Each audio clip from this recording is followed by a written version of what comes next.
आज से नवरात्र शुरू हो गए हैं और इस दौरान माँ दुर्गा के 9 रूपों की पूजा की जाएगी। हमें माँ की पूजा अर्चना के साथ साथ उनके स्वरूपों के संदेशों को समझने की जरूरत है। उनके अस्त्र शस्त्र जीवन का रंग बताते हैं। दुर्गा सप्तशती से लेकर पंडितों और विद्वानों के अनुसार माँ दुर्गा भक्तों के जीवन में न सिर्फ नई ऊर्जा का संचार करती है, बल्कि सदा बुराइयों से दूर रहने की प्रेरणा देती है। बिल्कुल, माँ दुर्गा ने काम रूपी महिषासुर, लोभ रूपी चंडमुंड और क्रोध रूपी शुंभ निशुंभ का वध किया।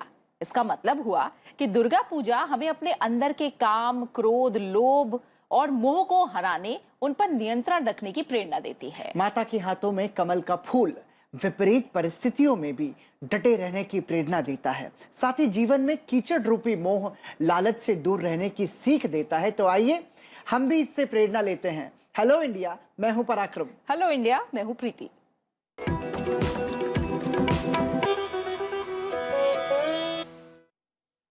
और आज से देवी दुर्गा की उपासना का पावन पर्व शारदीय नवरात्र शुरू हो गया है और इस पावन अवसर पर प्रधानमंत्री नरेंद्र मोदी ने देशवासियों को बधाई दी है। प्रधानमंत्री ने ट्वीट करके कहा है कि ये नवरात्रे सबके जीवन में शक्ति, इच्छा, स्वास्थ्य और समृद्धि लेकर आए। लोकसभा अध्यक्ष ओम बिरला ने भी एक वीडियो मैसेज ट्वीट करके देशवासियों को शारदीय नवरात्रों की शुभकामनाएं दी हैं।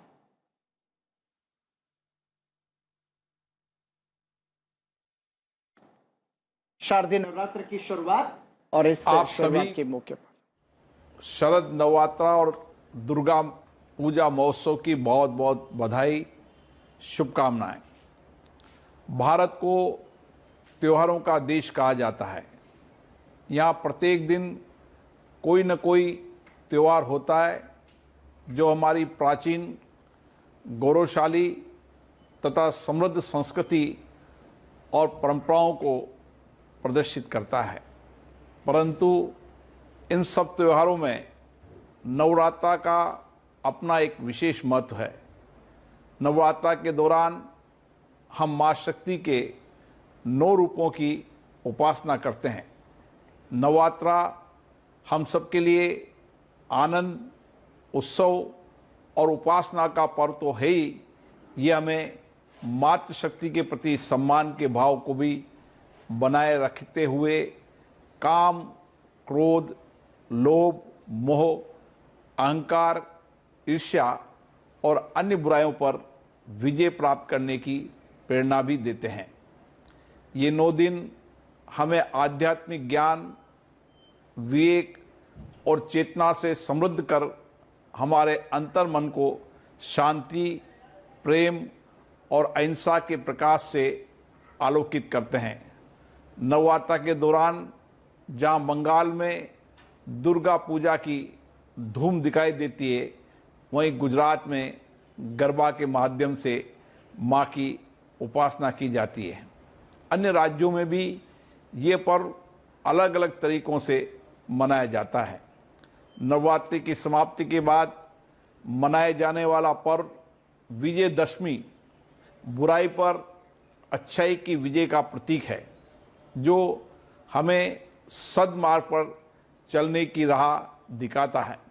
ये पर्व बताता है कि झूठ कितना भी बड़ा और पाप कितना भी ताकतवर क्यों न हो, अंत में जीत सच्चाई और धर्म की ही होती है। साथियों, ये पर्व हमारे जीवन में उमंग और उल्लास का संचार करते हैं। मेरी प्रार्थना है नवरात्रा का पर्व आपके और आपके परिवार को नई खुशियाँ और नई ऊर्जा से परिपूर्ण करे। माँ दुर्गा आप सभी का कल्याण करे। एक बार पुनः आप सभी को नवरात्रा और विजयदशमी की अनंत शुभकामनाएं, बधाई। तो नवरात्रि के मौके पर लोकसभा अध्यक्ष ओम बिरला का शुभकामना संदेश आप सुन रहे थे। संसद टीवी भी अपने सभी दर्शकों को शारदीय नवरात्र की शुभकामनाएं देता है। और आइए अब शुरुआत करते हैं राष्ट्रीय सुर्खियों के साथ। आत्मनिर्भर भारत के निर्माण और टेक्सटाइल के क्षेत्र में वैश्विक बाजार में जगह बनाने के लिए सरकार ने अहम फैसला लिया है। कैबिनेट ने देश में 7 मेगा टेक्सटाइल पार्क स्थापित करने के लिए 4000 करोड़ रुपए से अधिक की पीएम मित्र पार्क योजना को मंजूरी दी है। इससे देश में विश्व स्तरीय औद्योगिक बुनियादी ढांचा और अत्याधुनिक तकनीक का इस क्षेत्र में इस्तेमाल होगा। वहीं निवेश को बढ़ावा मिलेगा। इस साल के केंद्रीय बजट में इसकी घोषणा की गई थी। प्रधानमंत्री नरेंद्र मोदी अखिल भारतीय आयुर्विज्ञान संस्थान ऋषिकेश में आज दिन में 11 बजे देश के 35 राज्यों और केंद्र शासित प्रदेशों के लिए पीएम केयर्स फंड के तहत निर्मित 35 पीएसए ऑक्सीजन संयंत्र राष्ट्र को समर्पित करेंगे। इसके साथ ही देश के सभी जिलों में इन संयंत्रों की सुविधा उपलब्ध हो जाएगी। अभी तक पीएम केयर्स फंड के तहत देश भर में कुल 1224 ऑक्सीजन संयंत्रों के लिए धनराशि मुहैया कराई जा चुकी है।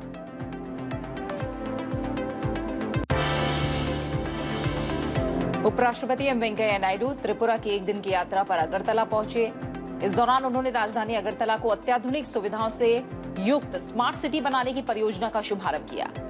इस मौके पर उपराष्ट्रपति ने कहा कि अपनी स्थापना के बाद से राज्य ने विकास के जो प्रतिमान स्थापित किए हैं, उस पर देश को गर्व है।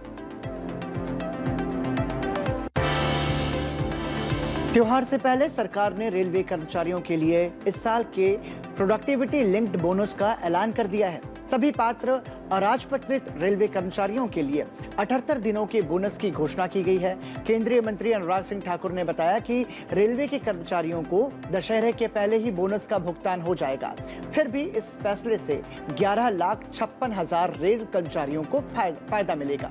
इससे रेलवे पर 1,985 करोड़ रुपए का वित्तीय भार पड़ेगा।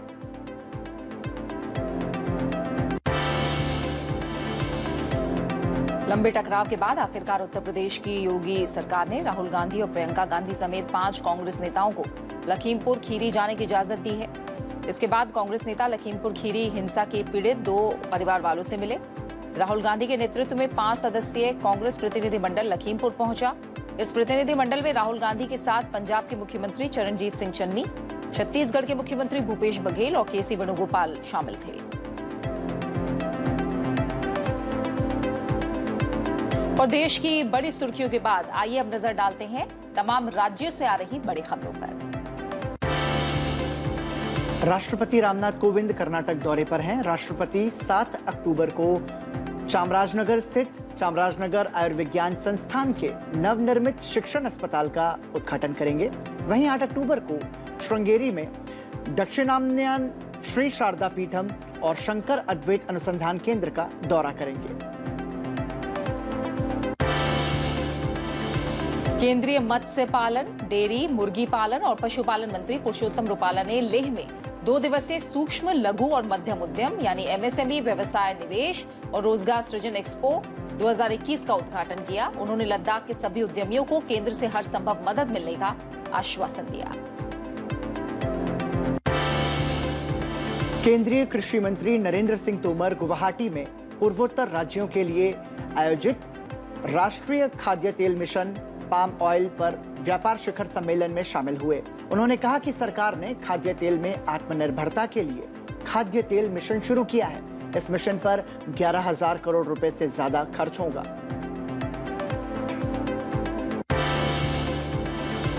भवानीपुर विधानसभा उपचुनाव में जीत के बाद पश्चिम बंगाल की मुख्यमंत्री ममता बनर्जी आज विधायक पद की शपथ लेंगी। संसदीय मंत्री पार्थ चैटर्जी ने राज्यपाल जगदीप धनखड़ को पत्र देकर विधानसभा में आकर ममता बनर्जी समेत 3 नवनिर्वाचित विधायकों को शपथ दिलाने का आग्रह किया है। उत्तर प्रदेश सरकार राज्य के युवाओं को तकनीकी सशक्तिकरण के लिए स्मार्टफोन या टैबलेट देगी। इस योजना पर करीब 3,000 करोड़ रुपए की लागत आएगी। कैबिनेट की बैठक में कुल 25 प्रस्तावों पर मुहर लगी है। नैनीताल हाईकोर्ट की तीर्थयात्रियों की संख्या पर लगी सीमा हटाने के बाद उत्तराखंड सरकार ने 4 धाम यात्रा के बारे में नए मानक संचालन प्रक्रिया घोषित की है। यात्रा से पहले स्थानीय लोगों को स्मार्ट सिटी पोर्टल पर पंजीकरण कराने की शर्त हटा दी गई है। श्रद्धालु कोविड वैक्सीन की दूसरी डोज लेने के 15 दिन बाद ही यात्रा शुरू कर सकेंगे।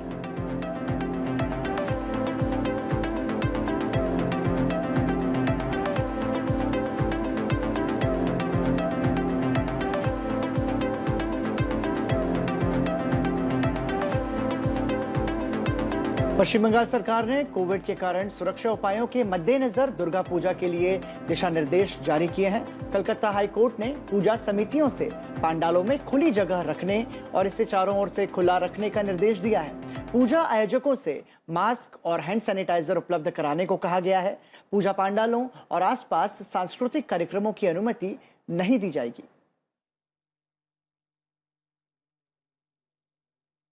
और अब नजर डालते हैं अंतर्राष्ट्रीय सुर्खियों पर।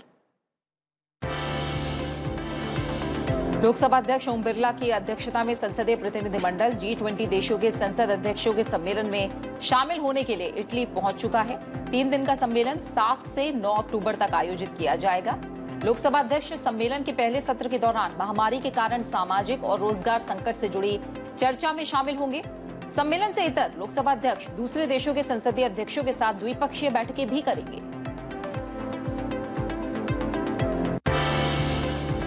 प्रधानमंत्री नरेंद्र मोदी और अमेरिकी राष्ट्रपति जो बाइडेन के बीच हुई शिखर वार्ता के नतीजों को अमली जामा पहनाने के लिए अमेरिकी उप विदेश मंत्री वेंडी शर्मन भारत आई हैं। दिल्ली में अमेरिकी उप विदेश मंत्री वेंडी शर्मन और विदेश सचिव हर्षवर्धन श्रृंगला के बीच प्रतिनिधिमंडल स्तर की मुलाकात हुई। बातचीत में रक्षा, सुरक्षा, 2+2 के अलावा एशिया प्रशांत की स्थिति, क्वाड के माध्यम से सहयोग में विस्तार, अफगानिस्तान, कोविड वैक्सीन में सहयोग और आर्थिक सहयोग के मुद्दे शामिल थे। इस दौरान दोनों अधिकारियों ने आतंकवाद के खिलाफ सहयोग के अलावा चीन और पाकिस्तान की स्थिति पर भी चर्चा की। अंतरिक्ष में दुनिया की पहली फिल्म की शूटिंग करने के लिए रूसी अभिनेत्री और निर्देशक अंतरिक्ष के अपने सफर पर रवाना हो चुके हैं। अभिनेत्री यूलिया पेरेसिल्ग और निर्देशक क्लिम शिपेंको रूसी सोयूज अंतरिक्ष यान से अंतर्राष्ट्रीय अंतरिक्ष स्टेशन रवाना हुए। फिल्म का नाम द चैलेंज है और नाम के मुताबिक इसकी शूटिंग भी टीम के लिए एक चैलेंज है। ये फिल्म एक महिला डॉक्टर की कहानी है जो एक अंतरिक्ष यात्री को बचाने के लिए ISS की उड़ान भरती है। फिल्म की शूटिंग के लिए टीम को खास तौर पर ट्रेनिंग दी गई है और इसी के साथ रूस अंतरिक्ष में फिल्म की शूटिंग करने वाला दुनिया का पहला देश बन जाएगा।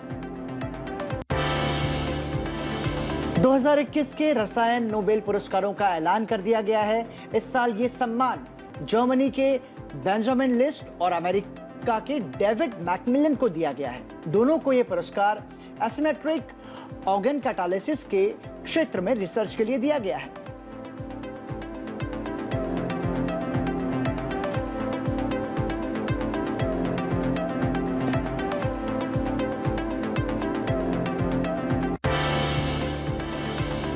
पाकिस्तान के हरनई इलाके में आज सुबह भूकंप के भीषण झटके महसूस किए गए। पाकिस्तानी मीडिया के मुताबिक हादसे में कम से कम 20 लोगों की मौत हो गई है, वहीं करीब 150 लोगों के घायल होने की खबर है।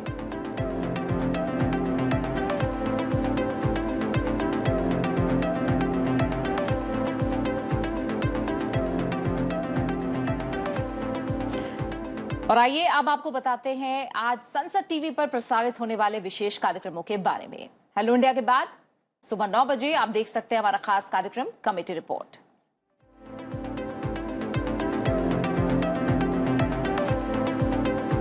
दोपहर 12 बजे आप संसद टीवी पर देख सकते हैं हमारा खास कार्यक्रम इंडिया सागा। और इंडियन सागा के बाद शाम 7 बजे से हमारे विशेष कार्यक्रमों में आप 7 बजे देखिए मुद्दा आपका। शाम 7:30 बजे आप संसद टीवी पर देख सकते हैं हमारा विशेष कार्यक्रम प्रश्नकाल। और दिन भर की तमाम बड़ी और अहम खबरों पर आधारित हमारा बुलेटिन रात 8 बजे देखिए आज की खबर। और रात 8:30 बजे आप संसद टीवी पर देख सकते हैं कैबिनेट की बैठकों से जुड़ा हुआ विशेष कार्यक्रम कैबिनेट दिस वीक। और इसके बाद रात 9 बजे देखिए हमारा खास कार्यक्रम इतिहास। और रात 9:30 बजे आप संसद टीवी पर देख सकते हैं कार्यक्रम पर्सपेक्टिव। रात 10 बजे देखिए डेमोक्रेसीज ऑफ द वर्ल्ड।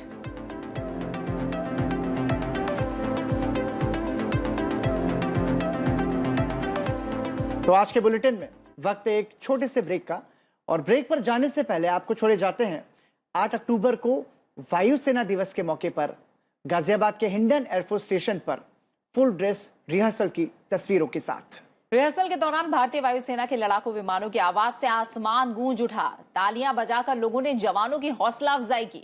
इस बार वायुसेना दिवस की थीम आत्मनिर्भर एवं सक्षम है। तो आप भी वायुसेना के इस रोमांच भर देने वाले दृश्यों का आनंद लीजिए।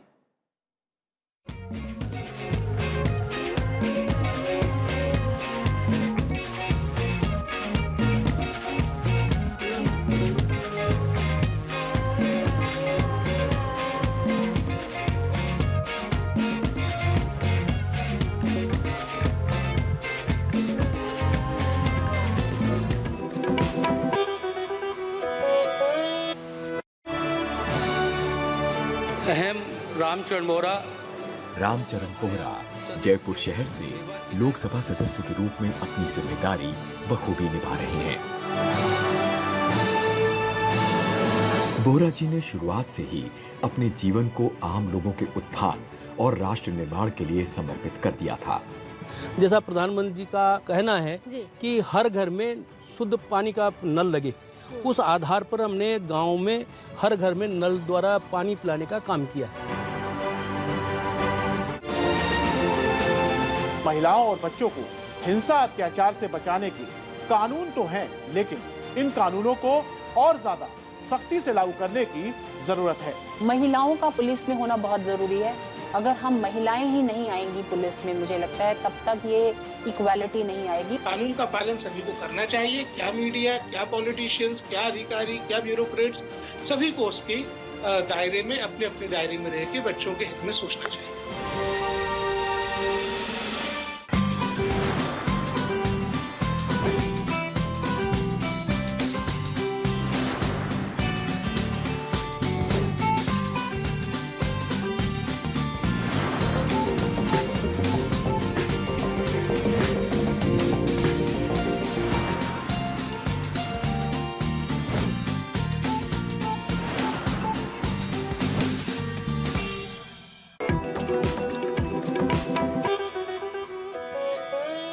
ब्रेक के बाद एक बार फिर आपका स्वागत। और आइए अब जानते हैं आज के दिन से जुड़े इतिहास के बारे में। और आपको बताते हैं इतिहास के पन्नों में 7 अक्टूबर के नाम क्या खास घटनाएं दर्ज हैं। वर्ष 1992 में आज ही के दिन भारत में रैपिड एक्शन फोर्स यानी त्वरित कार्यवाही बल का गठन किया गया। रैपिड एक्शन फोर्स का गठन विशेष रूप से दंगों से निपटने, समाज के बीच विश्वास पैदा करने और देश की आंतरिक सुरक्षा के लिए किया गया। RAF विशेष रूप से सांप्रदायिक दंगों से सहानुभूति पूर्वक और विशेषज्ञता पूर्वक निपटने में सक्षम है। प्राकृतिक आपदाओं से निपटने में भी RAF नागरिक प्रशासन की मदद करता है। वर्ष 1944 में आज ही के दिन संयुक्त राष्ट्र संघ के प्रस्तावित ढांचे को प्रकाशित किया गया। इन प्रस्तावों पर आगे चलकर याल्टा सम्मेलन में विचार विमर्श किया गया, जहां सोवियत संघ, अमेरिका और ब्रिटेन के राष्ट्राध्यक्षों के बीच बैठक हुई और अंत में अंतर्राष्ट्रीय संगठन से संबंधित संयुक्त राष्ट्र सम्मेलन में 50 देशों के प्रतिनिधि शामिल हुए, जहां नए संगठन का संविधान तैयार किया गया। वर्ष 1953 में आज ही के दिन केंद्र शासित प्रदेश चंडीगढ़ का उद्घाटन तत्कालीन राष्ट्रपति डॉक्टर राजेंद्र प्रसाद द्वारा किया गया। जिस पार्क में यह उद्घाटन हुआ उसे पहले नेशनल पार्क कहा जाता था। इस उद्घाटन के बाद इसे राजेंद्र पार्क नाम दिया गया। चंडीगढ़ देश का पहला ऐसा केंद्र शासित प्रदेश है जो 2 राज्यों पंजाब और हरियाणा की राजधानी भी है। आज के इतिहास से जुड़े दिन की बात हो रही है तो प्रीति, आपको पता है कि संसद टीवी पर इतिहास भारतीय संस्कृति के सूत्र के नाम से हमारा एक विशेष कार्यक्रम भी आता है जो कि बहुत महत्वपूर्ण है। इस कार्यक्रम को आपको जरूर देखना चाहिए। भारत के गौरवशाली सांस्कृतिक इतिहास पर ही केंद्रित है ये कार्यक्रम। जी पराक्रम, आपने सही कहा। संसद टीवी अपने दर्शकों को हम ये बता दें कि आज रात 9 बजे प्रसारित होने वाले इस कार्यक्रम में बात होगी भारतीय सांस्कृतिक एकता के प्रणेता जगत गुरु आदि शंकराचार्य की। इस कार्यक्रम के प्रस्तुतकर्ता डॉक्टर विवेक देबरॉय के साथ आज होंगे लेखक और राजनीतिज्ञ पवन कुमार वर्मा। आइए देखते हैं कि इस कड़ी में क्या कुछ खास रहेगा। इसकी झलकियों पर नजर डालते हैं।